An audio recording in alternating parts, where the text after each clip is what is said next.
Good evening, ladies and gentlemen. Welcome to the June 13th meeting of the Lakewood City Council. I call the regular meeting of our council to order. Will the clerk please call the roll? Johnson. Here. Wickman. Here. Vincent. Here. Roybal. Here. Harrison. Here. Paul. Shakti. Here. Abel. Here. Coop. Here. Franks. Here. Gutwein. You have a quorum. Thank you. At this time, I'd like to ask that all cell phones be silenced for the remainder of the meeting. Thank you. Please rise for the Pledge of Allegiance and remain standing for a few moments of silent prayer. I pledge allegiance to the flag of the United States of America and to the republic for which it stands, one nation, under God, indivisible, with liberty and justice for all.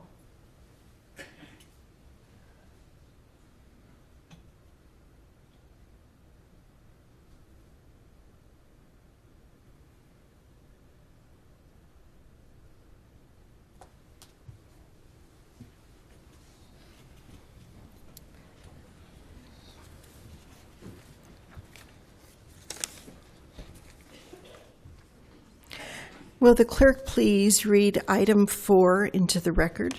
Item 4, presentation, Heritage, Culture, and the Arts Alliance. Thank you. Will Kaylee Inholson please join me down at the mic?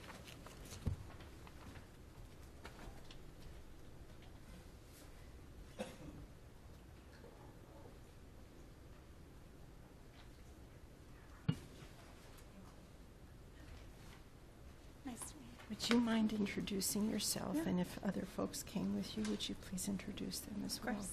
Thank you. So my name is Kaylee Inholson. I am the new board chair for Heritage Cultural Center Alliance. And I do have another board member with me, Audrey Krebs. And we want to thank you, Councilor Johnson, in lieu of Mayor Paul, City Council, and the community for supporting the rich arts and cultural community we have in Lakewood. We're so fortunate to have an immediate and convenient access to excellent arts and culture amenities where we live, work, and play.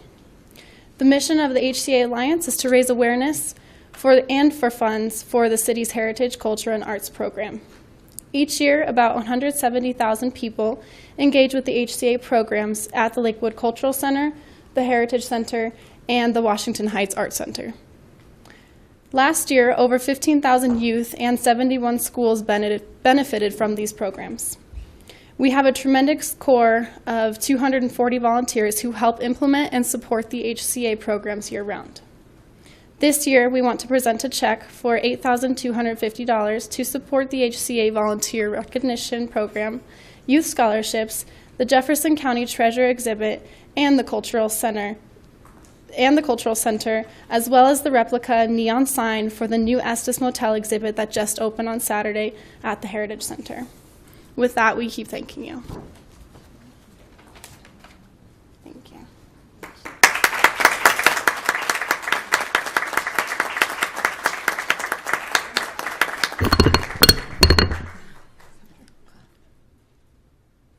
Thank you. Thank you. Kaylee, on behalf of Mayor Paul, who couldn't be here tonight, and a very grateful community for all that you do for us, you make our city better for everybody. I want to thank you, not only for what you do, but for such a generous check. And there's a few things that I'd like to just highlight that you've done. You contribute to the public art projects, museum restoration, efforts and programs, the Cultural Center amenities, and program enhancements at Washington Heights totaling close to $45,000. That's a big deal. Thank you. Thank you.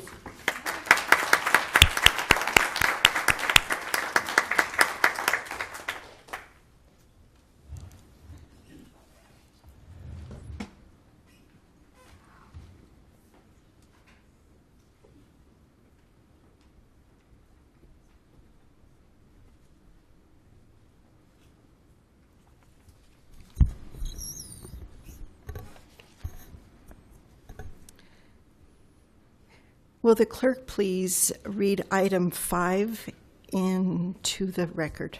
Thank you. Item 5, Resolution 2016-28, appointing new members and correcting the terms of current members of the Lakewood Historic Preservation Commission.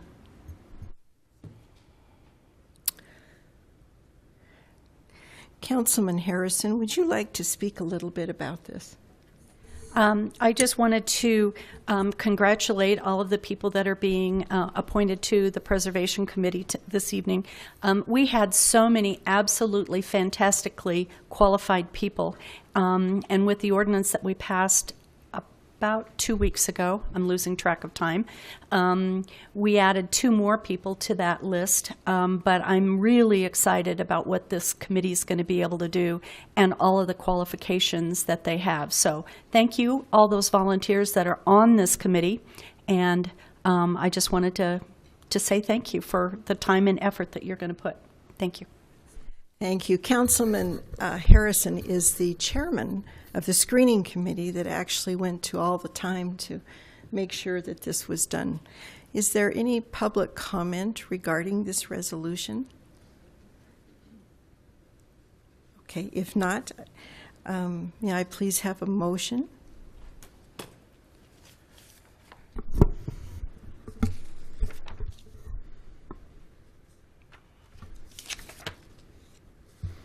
I move Resolution 2016-28. Is there I second it. Thank you. Is there any discussion? Okay. A motion has been made and seconded. Madam Mayor Pro Tem, may I read their names? Because I think it's pretty important that we recognize. And if you're here, would you please stand up? I think I see a couple of people, but I want to make sure that you're here. Nicole Lane, are you here? James Havey. Dave Schaff, I know you're here. Audra Kirk. And Jean Ramsey. Those are the Historic Preservation Committee members that will be serving. So thank you very much. Thank you. A motion has been made and seconded. Is there any more discussion? If not, please cast your vote.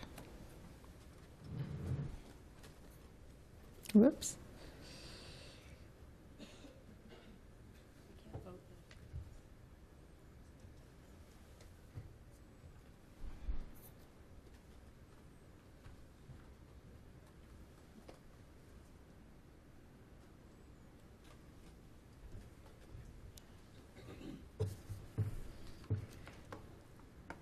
Nine yeses.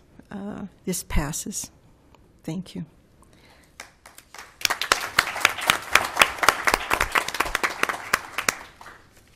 Will the clerk please read item 6 into the record? Item 6, Resolution 2016-29, appointing new members to the Lakewood Advisory Commission for an Inclusive Community. Thank you. Councilman Harrison, would you like to speak a little bit to this? Yes, ACIC is near and dear to my heart. It's what started me down this road of civic involvement, and I think this is a wonderful opportunity for people to get involved in our city. We have 2 wonderful people that have agreed to volunteer. Nicole Melandry, are you here, Nicole? How about Lawrence Lieber? I thought Lawrence was here. Okay. He also goes by Larry, he explained to us. So we're thrilled to have both of you on ACIC. You'll have fun, and you'll really be part of Lakewood. So thank you so very much.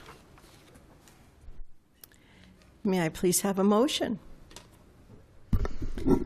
I move for adoption of Resolution 2016-29. Second it. Thank you. There's been a motion and a second. Is there any comment, any more public comment, or any comment from the dais? If not, please cast your votes.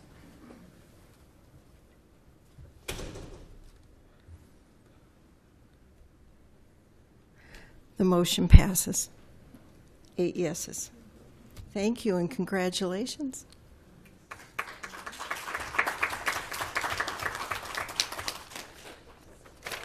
Well, we've reached the time for public comment. This is the point in the meeting where the public is invited to address the City Council on items that did not appear on the agenda. All comments should be directed to City Council. I ask that all in attendance observe the decorum of the City Council chambers and refrain from applause or audible support or discord with the speaker. There is a 3-minute limit per speaker. The indicator lights on the lectern will glow yellow after 2.5 minutes and red when the 3-minute time is up. Let's see, do I have... The first person who has signed up is Jay Chisholm.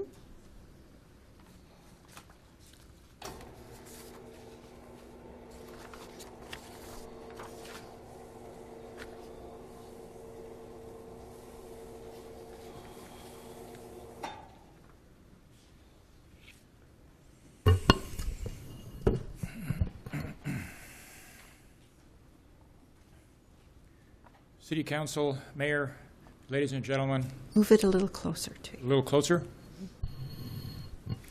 Is it turned on, Jay? My name is Jay Chisholm. I'm the owner of 1595 Carr Street. I have a degree in civil and environmental engineering from the University of Colorado. The City of Lakewood gave my electrician a permit for my remodel. However, now they refuse to give my general contractor a permit to finish the job. The City of Lakewood uses this flood map to regulate building activities east of the Charles Whitlock Recreation Center. This map was created in 1977. In about 2003, a large stormwater detention pond was installed just to the south of the Whitlock Recreation Center. The detention pond is about 100 by 200 feet and has 2 24-inch inlets and 1 18-inch outlet that empties into the Dover Ditch at Rockley Music. This water then flows to the south. When the detention pond overflows, the flood goes over a spillway that directs the flow into Dover Ditch. In so doing, the City of Lakewood has diverted North Dry Gulch to the south of my property and also greatly reduced its flood flow. This map is therefore no longer valid, yet it is used to regulate me and other property owners building activities east of the recreation center. Why do I have to spend $100,000 to build something that I cannot rent based on this outdated and false flood map? Why? The City of Lakewood gave my electrician a permit for my remodel, and now they refuse to give my general contractor a permit to finish the job. Can my GC get a permit tomorrow? The plans are all approved except for this stormwater issue, which never was an issue. Thank you. Thank you, Jay. I believe Ms. Hodson's staff is following up. Okay, thank you. I believe this is the next person to sign up is Randy Look. Is that correct? Okay.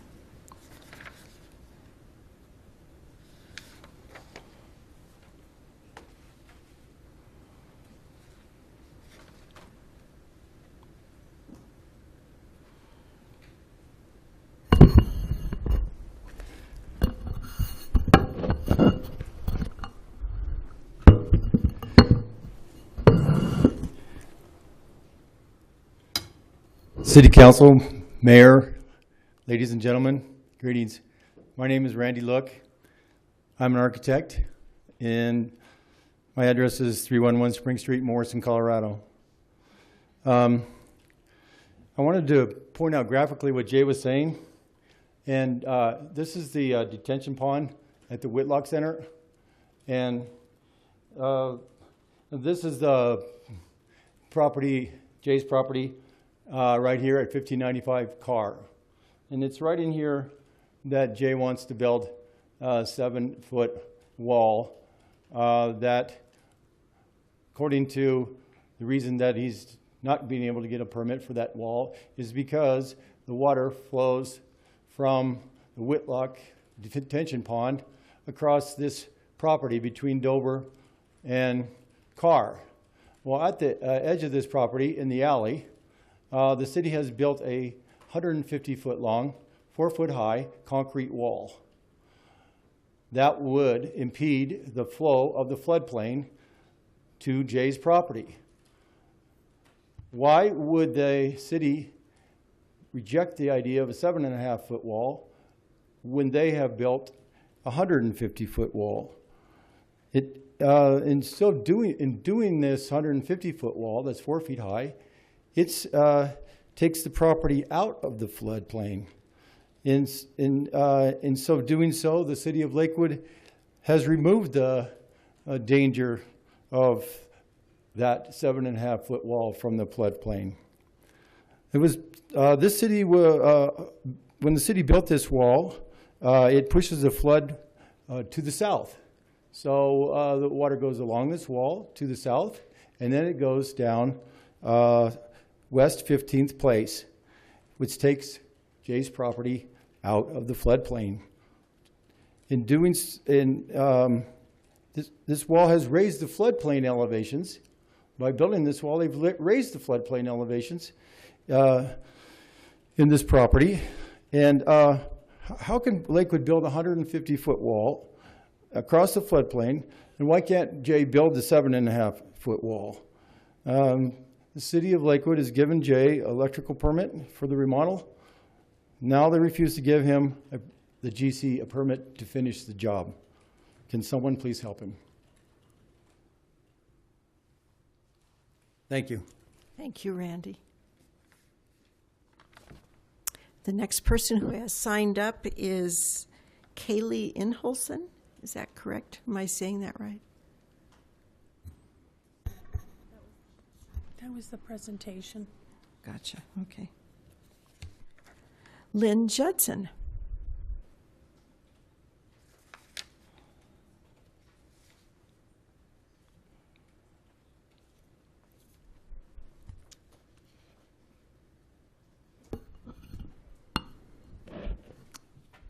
City Council members and Pro Tempore Mayor. I am standing here as a pharmacist. My name is Lynn Judson, and a lot of you know me, I think. And I'm a doctor of pharmacy and also a biochemist who has a degree from Harvard in biochemistry. I am speaking tonight about a sort of a new subject, but I think it's important. I think we should be very conscious of health issues in our public parks in Lakewood, and I assume we have jurisdiction over them here on City Council. I would like us to, in keeping with the new environmental health assessment that we're considering, I would like us to consider whether we can stop using herbicides or weed killers such as Roundup, which we use a lot of in our public parks because of its dangers to children and pets especially, but also to adults. And also the specific compound in it is glyphosate, which is in Roundup, and we use an awful lot of that. And it is, we also want to consider bees too and their welfare, and the neonicotinoid herbicides are dangerous for them. And I did notice something. I noticed at one of the public parks there was a butterfly garden, and it said, these are the rules for a butterfly garden. First, refrain from the use of pesticides, and they were being used all over the park. So I would just like us to be more environmentally friendly. And the reason for all this is that glyphosate has been recently declared a probable carcinogen, in quotes, by the World Health Organization. We don't have all the data, but there's been some groundbreaking work at Purdue University by a professor emeritus there, and he has studied the adverse effects on our intestine, which means that the cells have looser junctions and more things are absorbed that shouldn't be absorbed. So basically we have an epidemic of allergies. But the worst thing is, recently they've discovered, and I don't know if these are linked, we have to find the research, but where they've discovered a connection between a huge increase in colon cancer in young people, people under 50, and that could be related to this because unfortunately the FDA is allowing people to spray glyphosate on wheat and also to use genetically modified corn and soy, which about 90% of what we use in this country is. So some of the effects that people believe that glyphosate causes are an increase in cancers, an increase in kidney disease and liver disease, as well as allergies. So I just ask you to consider that and see if we can find a more environmentally friendly approach, because we're trying to be a model city. Thank you. Thank you, Lynn. I appreciate your interest in public health. Thank you. Anita Springsteen.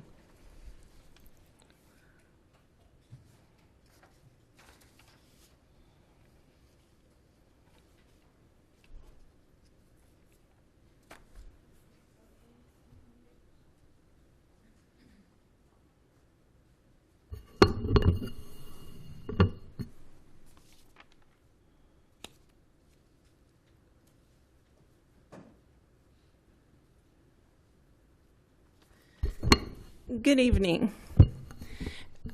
My name is Anita Springsteen. As you know, we have always requested that group homes have no more than 8 residents due to the impact on neighbors.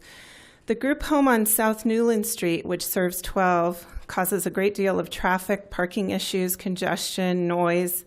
On a light day, at least 50 cars come and go, not counting deliveries, oxygen, transportation, emergency services. In a survey by the CDPHE in 2015, by only August, police had responded 34 times and the fire department 29 times for the year, often waking neighbors. On May 31st, my trash can was crushed by the group home's lawn service. The offenders didn't even bother to move their truck. The week before, the same lawn service had blocked out my entire front parking, started their mowers in front of my door, and trespassed on my lawn. They've also repeatedly blocked out my neighbor's walkway, preventing her, and here's a picture of that, preventing her oxygen delivery last summer. Their excuse is there's nowhere to park in front of the group home. I've told the group home management, and here's just kind of a day of congestion. I've told the group home management that my concern is that the next time it will be one of my children or one of the neighbors' 5 children instead of the trash can who is being crushed by their vendors in all the commotion.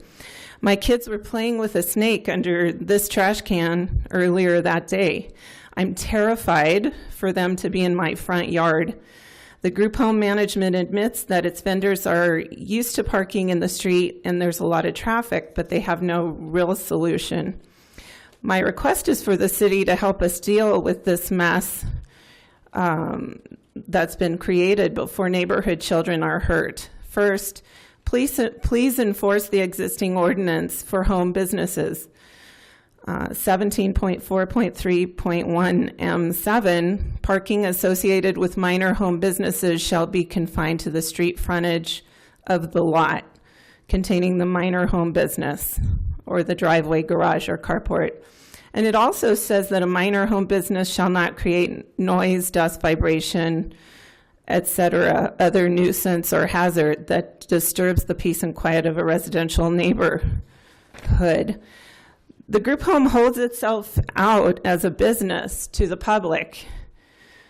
It has paid for a business listing on Google Maps, and if you click on the link, you get business hours. It's the only business listing in the neighborhood. They are a business. There's a process requiring them to pay Lakewood taxes as a business. So I'm begging you, please protect the children and the elderly in Lakewood from these businesses posing as homes. And also, wanted to point out that all applicants for the group homes of 12 continue to be permitted. This must be reconsidered. Thank you. Thank you, Anita. I very much appreciate that you've come and advocated not only for your neighborhood, but for others. And I believe that City Council, Ms. Hodson, did you want to speak to further agenda items on group home issues? Oh, okay. As it relates to Ms. Springsteen's comments, only to express that we absolutely will follow up on those concerns. Thank you. Is there anyone who did not sign the public comment roster who wishes to address the City Council? Please come up. If so, I just would like to remind you that to please state your name, your address for the record, and remember that there is a 3-minute limit, and you'll see the light there.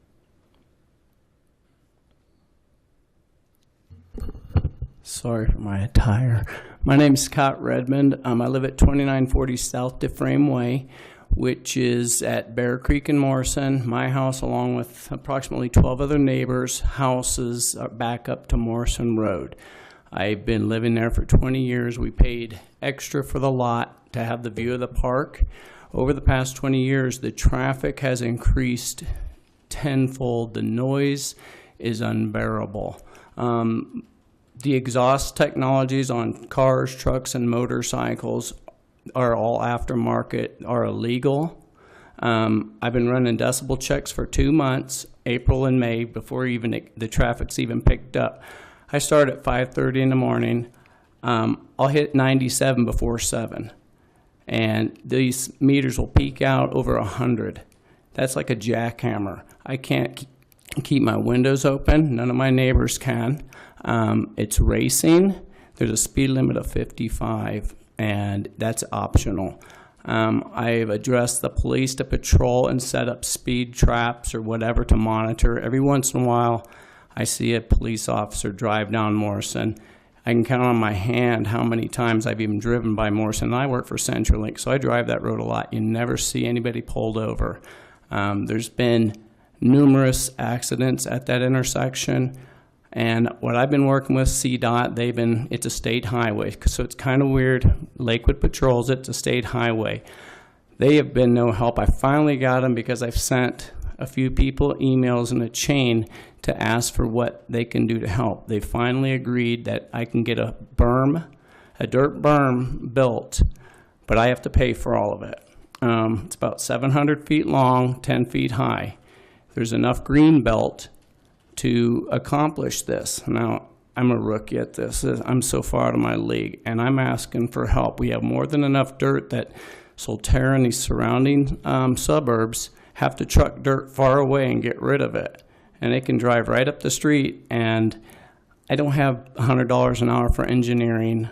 I mean, the Prairie Dogs have been engineering for a long time, and they do just fine back there. But I'm asking for some help and any resources to accomplish this in permits. Like I said, my neighborhood, the HOA doesn't have the funds. It's a green belt, and I'm not getting any help. I've sent numerous letters, emails to the police, to Officer Rickles. It's getting kind of testy, and I don't want it to become that, but it is just unbearable. I've gotten a petition from my neighbors, and right now I don't know where to go with the council and what resources I have to accomplish this. I know it can be done. Other places on Kipling and Bellevue, Wadsworth, they have sound barriers, they have fences. We're wide open. You can't sit on your deck. The quality of life is just gone. Like I said, I paid extra for that lot, and now it's become hard to even sell your house. And now that they're wanting to rezone Alameda, that's another concern. They want to put a Harley dealership. The traffic that's going to be coming down that road is just getting ridiculous. And anybody that's got some answers that can help me, like I said, I finally got CDOT to budge and say, okay, you can do it, but this is, you do it. Thank you, Scott. Thank you. I appreciate you coming and bringing this to our attention. Ms. Hodson, is there some way that we can follow up with him? Yes, I'm taking notes, and we will follow up with you. Thank you. Is there anyone else in the chamber who would like to address City Council at this time? I see no one. Public comment is closed. This takes us on to the consent agenda. The use of the consent agenda has been made to expedite council action. It contains both resolutions and first reading ordinances. Resolutions are items of routine nature. Members of the public will have an opportunity in a moment to comment on any of the proposed resolutions. First reading ordinances appear on the agenda only for the purpose of setting future public hearing dates and ordering the newspaper publication of the proposed ordinance. No public comments will be heard this evening on first reading ordinances. The public will have the opportunity to comment on the proposed ordinances during the scheduled public hearing on the date set tonight by City Council.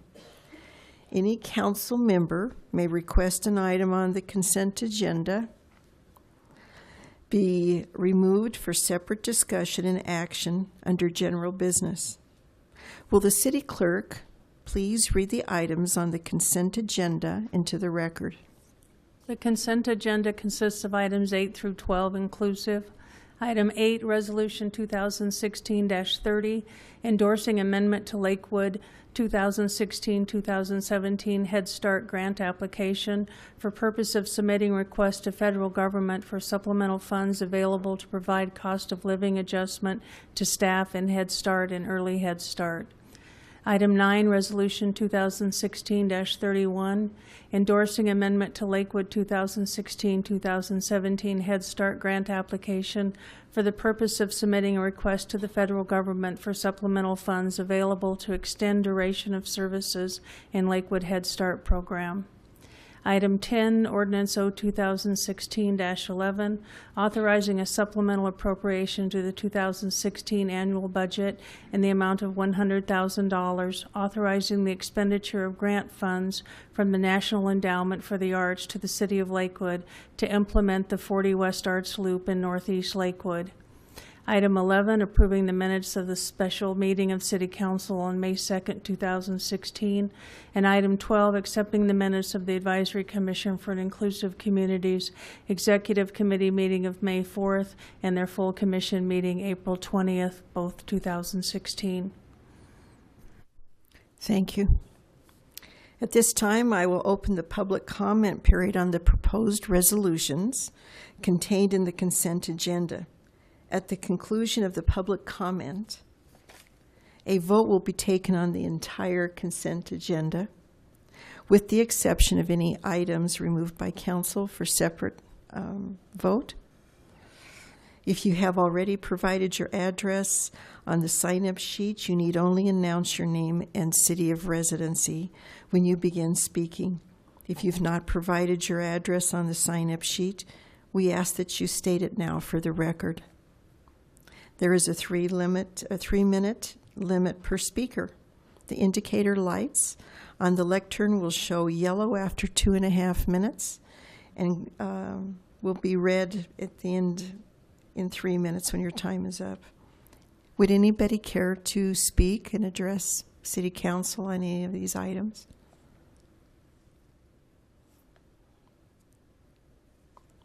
I take that as a no. Okay.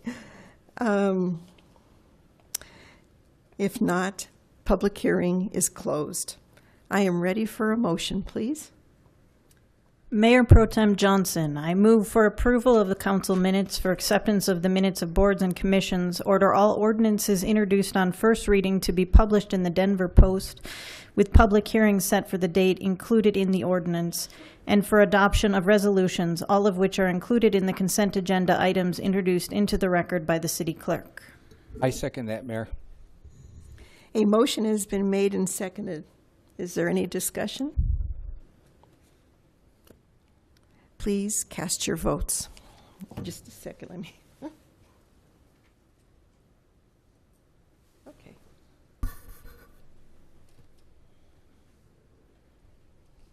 The motion passes unanimous, 9 votes yes. Thank you. And also, I apologize, when we did item number 6, I said that we had 8 votes. We actually had 9 positive votes. That is the end of our consent agenda, and there are no second reading ordinances. It's now time for general business, of which I believe we don't have any. Okay.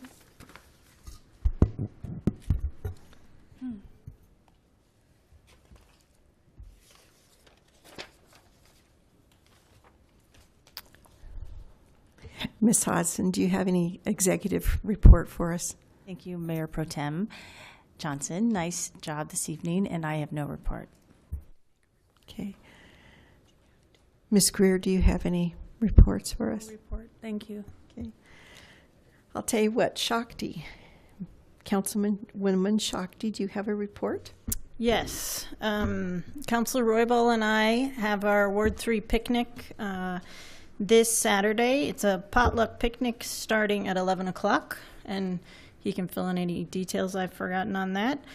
Alternatively, the same day, there's the Bear Creek Lake Park Trout Fishing Tournament. It's a contest to see which pair catches the most trout. That's 5:30 to 2:30. And then we don't meet next Monday because of a conference many people will be at. So next Wednesday, the 22nd, the Hazel Miller Band will be at Belmar Park. And Saturday, the 25th, is the Rocky Mountain Veterans Festival, which is more live music at Belmar Park. Lots of good summer activities. And the Rock and Block party just happened, and that was fun, as was the opening of the Estes Motel, which I learned motel is different than hotel because it was for the motor vehicles. Thank you. Councilman Weichman. I have often made the comment, I kind of wonder who's running the agenda here. So many times we have long meetings that go for hours and we can't get any good work done. Tonight, we're done after about half an hour. I think there's a disproportionate balance there. Our meetings need to be more even keel, so we've got, an hour or so to really discuss things, but then, not a 2-hour meeting and a half-hour meeting. Can we get some sort of middle of the road? With that in mind, since we have some time today, I would suggest we talk about an issue that we've talked about at some length, and that's the study session coming up here next month on the Tabor proposal. This would be a good opportunity to try a pilot project of involving the community in that study session. So I don't know if we make a motion or a resolution or whatever, or a consensus, that why don't we plan at that meeting to ask for public testimony, or maybe have people sign up in advance or whatever. But let's looking at making that meeting more robust. Thank you. Thank you. I guess I move that we do that. Okay. Do you have a second? I'll second that.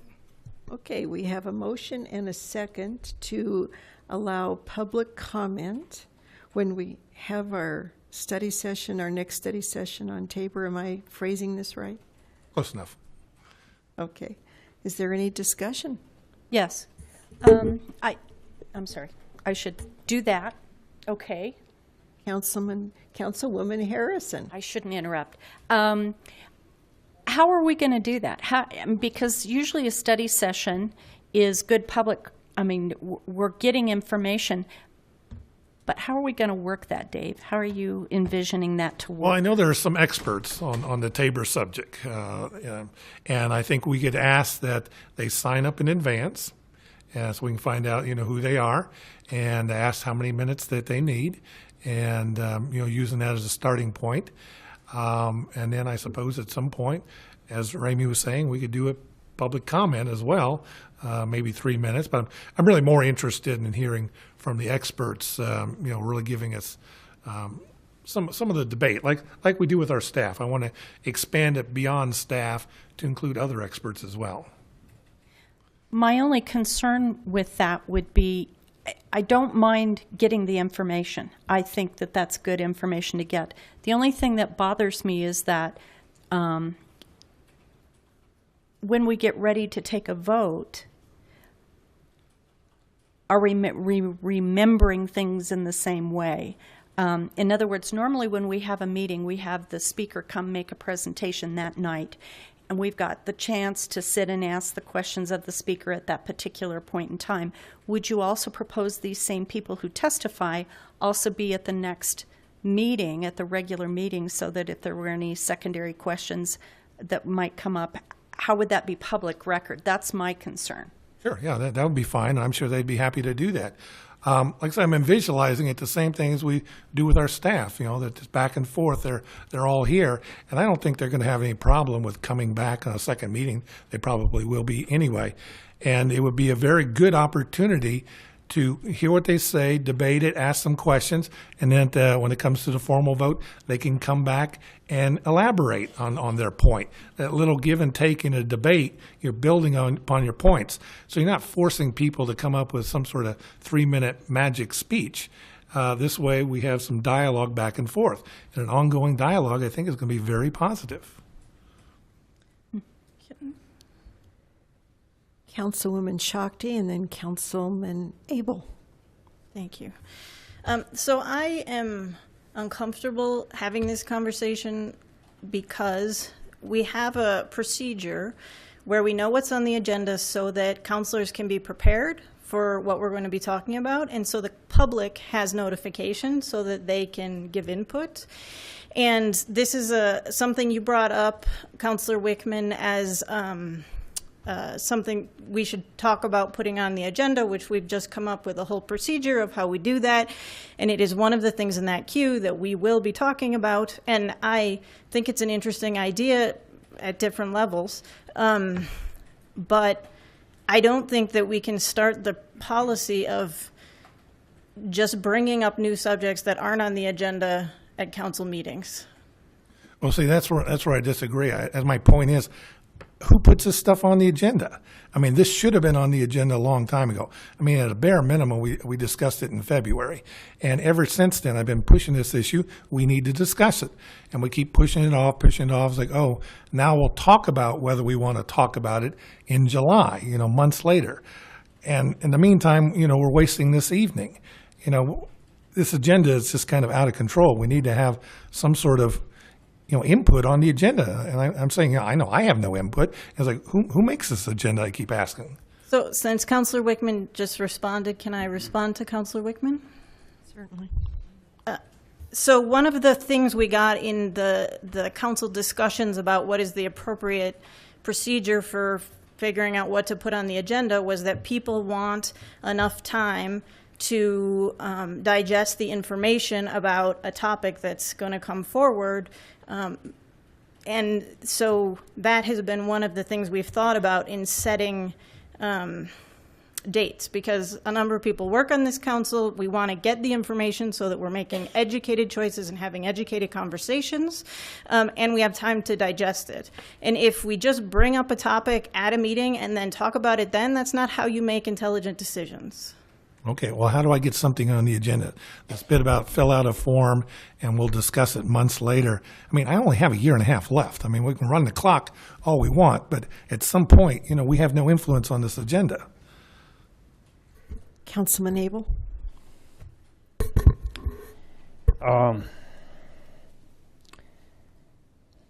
Councilwoman Shakti brings up an interesting point, but I do think this idea is worthy of discussion, whether we vote on it or not.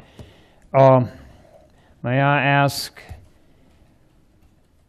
who decides expertise? Is this volunteer expertise from the community? Is it solicited expertise from? There's a small pool of true experts on Tabor. So do we look them up? And I'm not opposed to any of that. What would be your means of bringing expertise on Tabor to the table that night? Well, the analogy that I use is what we use at the legislature, either federal or state. They have hearings, and in those hearings, members from the public can come and testify. And so we should have an opportunity for the public to testify. May I? Councilman. I agree with that. I encourage public comment at any time, any place. You referred to expertise on the other side. I'm not sure what other side you're talking about, although I get the idea that there was some ideas presented last week about taking the Tabor to a vote for exemption or refunding. And certainly, again, public comments more than welcome, but you said expertise on the other side. So I know a number of my neighbors that could come and talk on Tabor, and none of them would claim to be an expert. So would you define expertise on Tabor and how we solicit such expertise along with public comment, which I'm totally in favor of? Why don't we take out the expertise and just ask for testimony? And that way we don't have to judge whether somebody's an expert or not. You know, if they want to testify, then let them sign up to do so. And if I may, I believe then the public comment element was brought up last week at study session, that we wanted to work that into this equation. I would like also to, if there are any Tabor experts out there, Penn Fiffner, are you listening? That they come in to the study session and bring us their expertise and their opinions. Voting tonight on a motion that the public wasn't aware we were going to address, I can understand Councilwoman Shakti's position on that. I'm not, how about if we give direction, perhaps, or some suggestion of how we tackle this in a more solid form in a forum where we can announce it. We have 2 more meetings before that. Is that correct, Ms. Hodgson?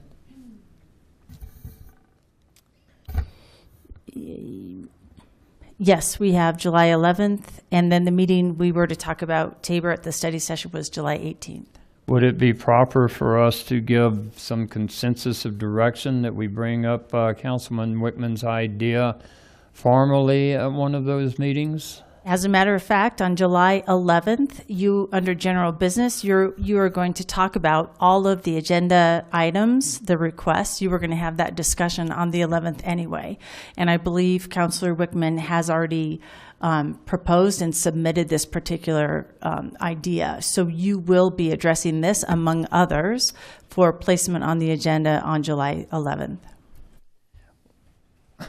We can move tremendously slowly on some things, and my concern is that we might address this next week but not have anything in place in time to make it formal for public comment at the study session in question. Councilwoman Shakti. So it's my understanding that the study session in question was already set up as an unusual study session designed to take public comment. Does that sound right? That's what I referred to earlier. Yeah, you reminded me. Thank you. But I thought we were going to, somehow that process never got a formal nod. I've been announcing locked it. into it? Does everyone? Did you get your I hate to throw this at you, Mayor Pro Tem. My understanding is we were talking with our people between now and the 18th, and so we would have some input, and we were having another meeting on the 18th, but I don't see that we had any formal mechanism for people to be testifying or commenting on the 18th. Can I follow up? Councilwoman Shakti. If so,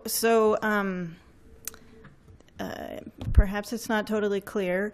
If we come up with a clearer decision on the 11th, would there be time that we could then implement it on the 18th? implement an opportunity for public comment on at the study 18th. session. Yep. Of course. Okay. Councilwoman Harrison. I was just going to suggest perhaps we could, we've used several, like on the smoking ordinance and other things, we've asked for comments regarding those on our website. Perhaps we could ask for comments there as well. That would give a lot of people some possibilities, as well as maybe announcing the meetings dates. Then that way we could get more comment. I second that. Of course, we're happy to do that. Now, let me clarify, that's not in lieu of public comment at the study session.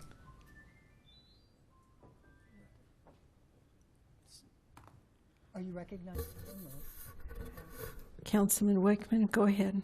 Well, I like the idea of having comment on the website. That's good, but I don't want it to end there. I mean, when you do public comment or you do comment on the website, nobody sees it.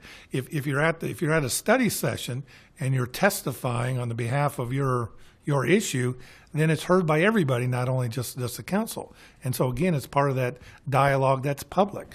So I just want to clarify: are we still making sure that we have public involvement on the July 18th meeting? Ms. Hodson, I'm just wondering, I think that Councilman Wickman's idea has been out there for a while. He's been floating this, that we have a balance when we have presentations. And I think that's an idea actually that has merit.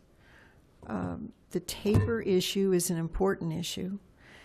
I wonder if it's possible to have a pilot for the Tabor, that for that particular one we can jumpstart the agenda, so to speak, where we would have an even presentation prior to the day that we are addressing the agenda on how to present this. Am I saying, am I speaking clearly? You're looking about the presentation, can you restate that? Having an even presentation? Right. I want to make sure I believe that Councilman Wickman's idea has merit, that we have an even presentation.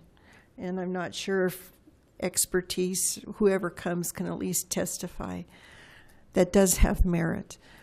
The issue, if I am understanding right, is that we do have one day where we are going to have agenda items that everybody on council has been brought forward. And this is one of those items that is on that agenda. If there's some way that we could do this as a pilot and jumpstart it so that we can go ahead of that and have that kind of even balanced testimony before we actually talk about all those agenda items as a council. Did I make myself? I think I understand. Let me restate that and see if that's helpful. So we would still have the conversation on July 11th as it relates to agenda setting and the topics that you all have submitted. So we would still have that conversation on the 11th of July, and that would include the one that Councilor Wickman has just reminded us of. In addition, then, you're saying or suggesting that on July 18th, we have we pilot that in advance of the conversation on the 11th, so we can do some notification. And this would be considered a pilot study session where we have you have your comments, but we'd also have citizen testimony, so public comment during that time. So even though we're still going to talk about it on the 11th, we're going to pilot it on the 18th, and you would all need to agree to that, I think, tonight, so that staff can move forward and have that posted. So you're correct. Councilman Wickman, would that be agreeable with you? That would be perfect. Okay. Right. I'm not sure I've got these in the right order. I've got Councilman Abel, then Councilman Harrison, then Councilman Shakti, and then Councilwoman Vincent. Councilman Abel. A couple of things to answer Dave's question about whether Councilwoman Harrison was putting up an instead of. She clearly said in addition to the public comment at study session that she would like to have it on the webpage. It's additional, not instead of. Secondly, you referred to you said there will be one day for agenda setting. There is, I believe, one day already scheduled, but this agenda setting process will continue throughout the course of years, we hope. That's accurate. Thank you. Yes. Okay, Councilwoman Harrison. Yes, the only thing that I wanted to talk about is that I feel like this whole discussion, we need to make sure we've got some rules of engagement, so to speak. If we're going to do a pilot program, we need to have an idea of how are we going to take public comment? How do we ask questions of the speaker? Can the speaker ask questions of us? We need to kind of have some rules of engagement so that we know kind of what to expect and how to act, I guess is the best way to describe it, how that communication is going to take place. That would be important for me to have a better idea of how to do it. Thank you. Councilwoman Shakti. I echo that. That the idea is that we have a time set up to have where we will have reviewed the proposal, and then we have a discussion of the proposal, and then we decide whether to move forward with it. And the reason is because, like, if we just move forward right now, my feeling is pilot what? So who gets to speak for how long? Is it a discussion format or just a one-way format like this?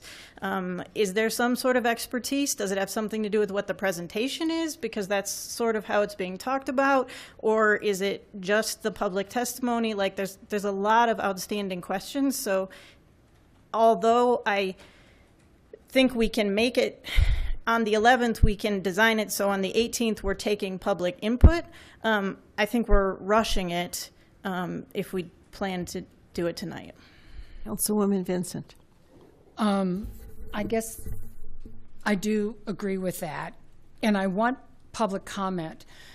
But when you have a lot of people with a lot of passions in this community, and if we say it's okay for Tabor, then we better be prepared as a council then to go forward, and everyone who comes up who has a passion about an apartment building that's going to be built, or a store that's going in, or a stop sign. We have to be prepared to then respect everybody else's opinion with that same thing too. We can't put a parameter as a council saying this is important and nobody else is unless we start ground rules. And that's where we have to go with this. Councilwoman Franks. Thank you. I just wanted to weigh in. I do think process is important, so I do think that we need to come up with a process for engagement. But since I've joined council, I am desperate to hear the other side of an argument. So that's a big thing for me. It's like where I feel like I'm sometimes being half prepared, and so there's a lot of extra study, and there's people out in our community who can contribute and add richness to the debate. So I'm definitely for the debate, but I do think it has to be in a very structured environment. Otherwise, we will end up with a free-for-all for every particular topic. So I just wanted to get that out there. Councilman Abel. We're not talking about every stop sign, every vehicle purchase. We're talking about study sessions. In every study session, I believe the citizens should have a right to speak their mind. I have sat through a number of study sessions and wondered, wow, why aren't they asking this? So I think our citizens can really give us great input and a different perspective.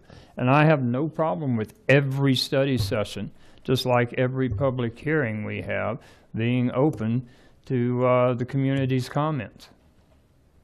Would that be prior to having having public comment prior to the presentation? No, what are they going to comment on? My thought is that we listen to the presentation and we ask our questions, and then afterward we set a time for public comment so that they can, after being informed and forming questions from that basis of knowledge, then they can ask those questions of us or the presenters.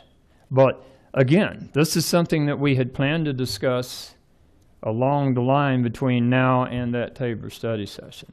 So hopefully we can iron out all of those wrinkles before then. Okay, Council, we've actually got a motion and a second on the.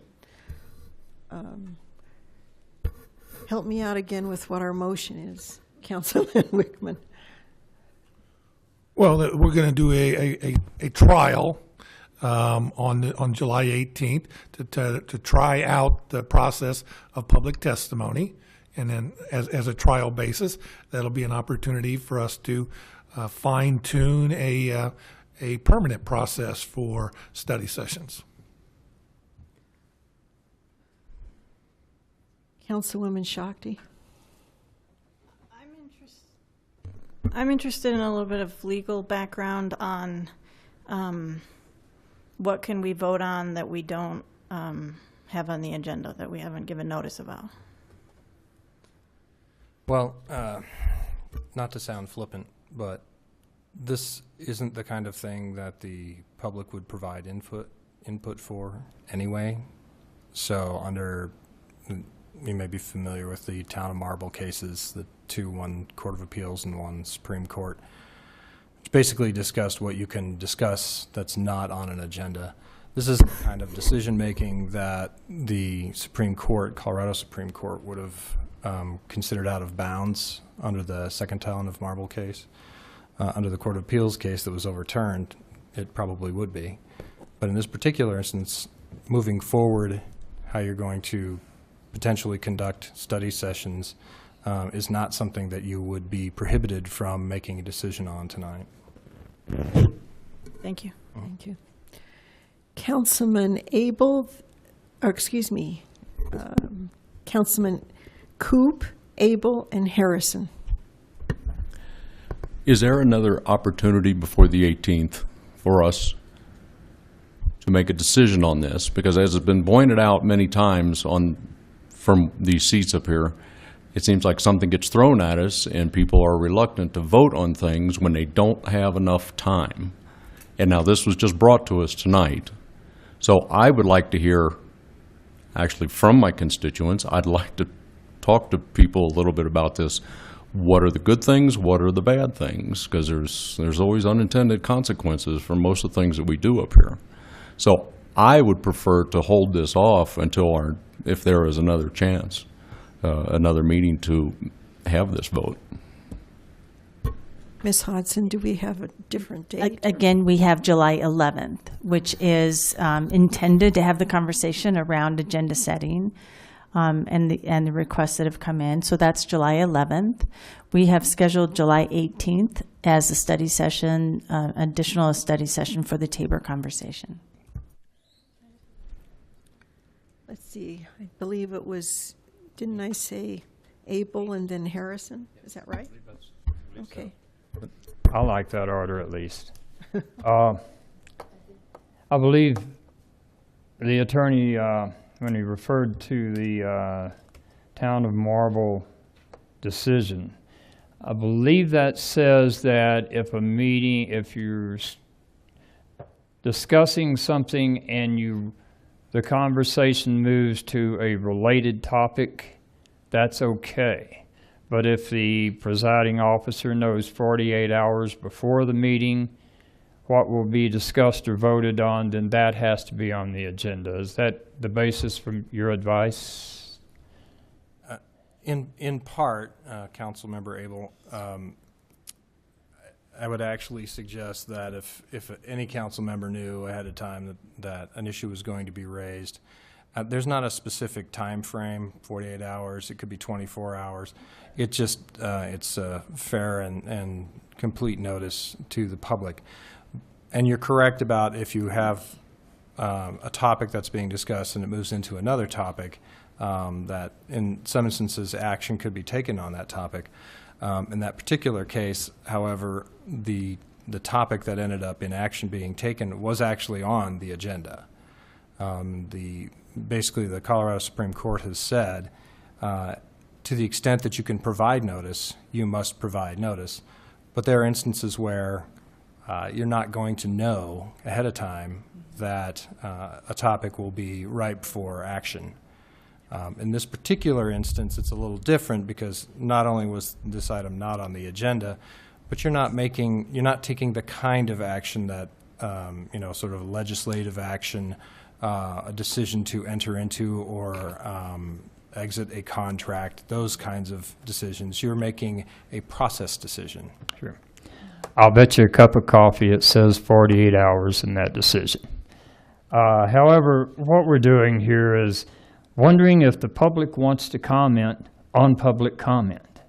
I'll bet you I know that if anybody walks up here and wants to comment on that subject, they're in favor of it. So maybe we're just dancing on the head of a pin tonight. We need to get this taken care of. Okay, Councilwoman Harrison, then Vincent, then Coop. Dave, what you say a lot of times is very sound advice, and I think there's what you're saying tonight. You don't like it when anybody else presents an item that you're not comfortable with, that you haven't had time. I have Ward 5 meeting this weekend. I would like to have the opportunity to be able to bring this to my constituents and see what they say. I've encouraged people to come and testify on behalf of Tabor. I talked to a lot of people and asked them to come tonight, and there are people very interested, and I could count probably 6 or 7 people in the room right now that could come and testify on behalf of Tabor one way or the other, and yet tonight's meeting they didn't come prepared to do that. So I think that we need a little bit of time, because we all need to know how to testify, what the rules are going to be, how we need to do that. So I would really ask, Dave, if you would consider withdrawing your motion, allowing us to let the process work, and on July 11th we'll figure out how to make this happen. I agree that we should have public comment. I'm not opposed to having them at the study session, but I want to know how we're going to do it before I vote for it. Is that possible? One of the comments I wanted to make is I'm caught up in a catch-22. I can't get anything on the agenda, and then we can't discuss stuff because it's not on the agenda. So it's a catch-22. Having said that, I would be happy to put this off for till the next meeting.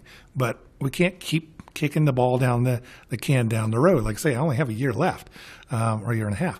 So yes, I will agree for I will withdraw it at this point with the understanding that it's not dying again. We keep putting these things off on the hopes that I'll go away or we'll just quit.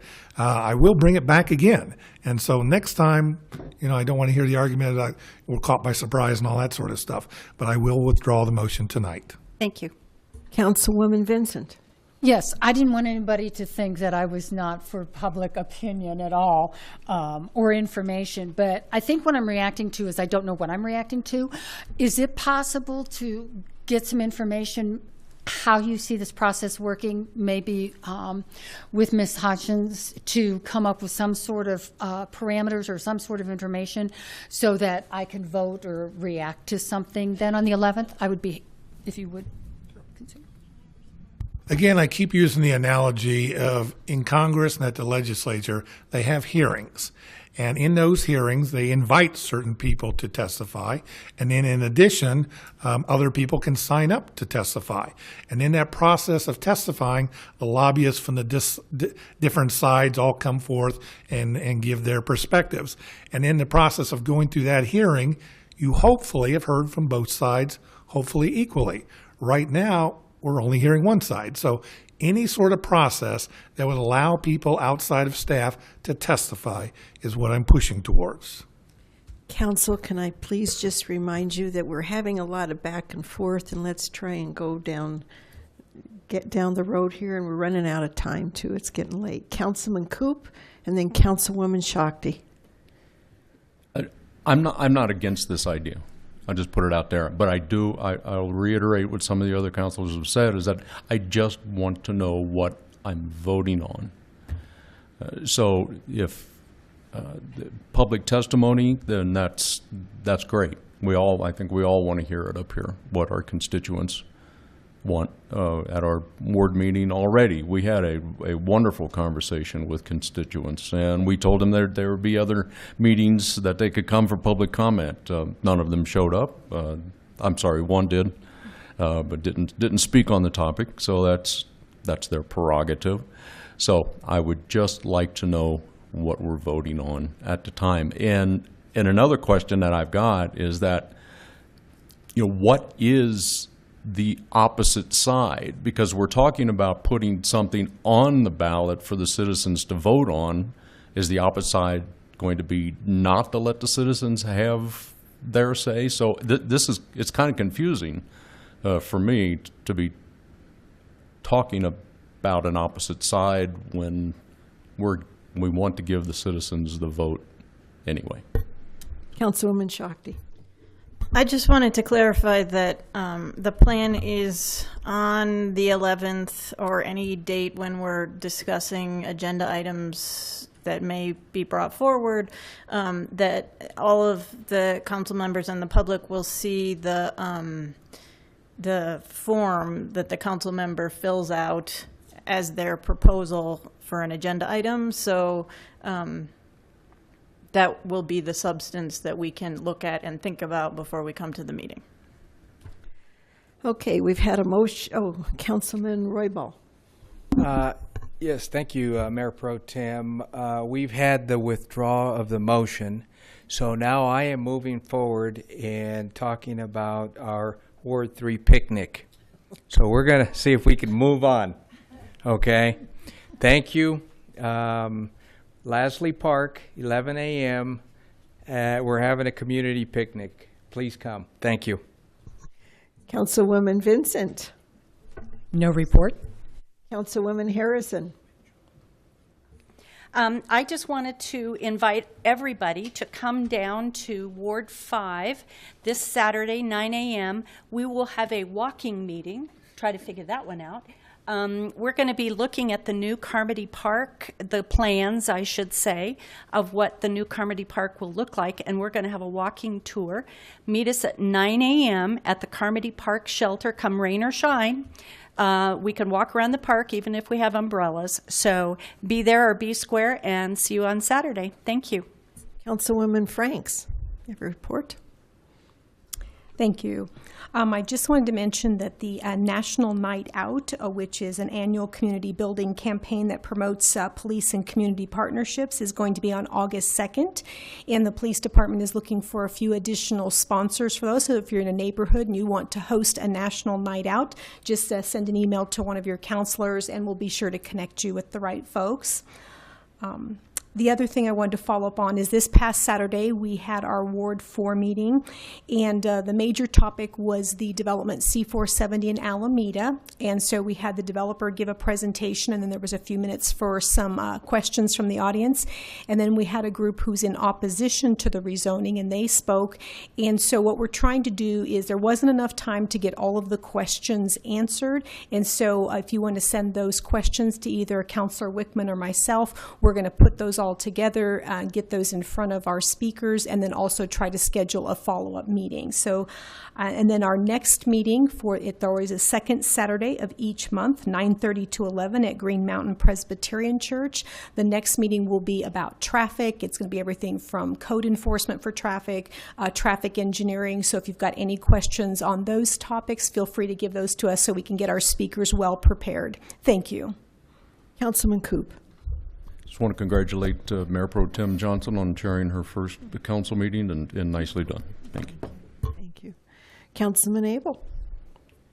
Thank you. Our Ward 1 meeting will be Saturday morning at Holy Shepherd Lutheran Church at 920 Kipling, 9 a.m. until 11. We'll be discussing the Tabor issue and other pending issues coming before City Council, and any other grist for the mill that Ward 1 folks or anyone else from the city that wants to attend would like to raise. Secondly, last Thursday evening, I attended the Lakewood Police Youth Police Academy continuation. 11 young folks, high school students, went through a grueling week. I understand it was a grueling week from their accounts of it, of police training, but they also had a good time and built a bond between the 11 folks that will probably last for a lifetime. These kids were great, but even greater was the amount of time that our police officers contributed to this academy, and their guidance and influence will pay dividends for years to come. Councilwoman Shakti. Do you have a report? I already gave my report. Thank you. Well, Council, I'd like to thank you for the robust discussion we've had. And on July 11th, let's come with some thought on how we can take Councilman Wickman's idea forward. It has merit, and let's see what we can do to make that a reality. Well, in closing tonight, sadly, once again, we are experiencing firsthand the face of terrorism. You all are aware of what happened in Orlando yesterday. It's an act of hatred, and the fear it creates will not define America, and it will definitely not define Lakewood. I want to thank the men and women in our police department for putting themselves on the line daily for our personal security and our community safety. However, our police department cannot keep us safe alone. Community safety is all of our responsibility. They need our eyes and our ears. I encourage you to become familiar with an organization called the CELL, C-E-L-L, that stands for Counterterrorism Education Learning Lab, and to learn the 8 signs of terrorism and when is the right time to call the police. The biggest opponent of terrorism is education and vigilance. Whatever your faith, let each of us lift the victims' families in prayer that God may embrace them in the healing love of their family and friends and a nation that stands with them in sadness. God bless America and God bless Lakewood. Our meeting is adjourned at 8:17. Thank you.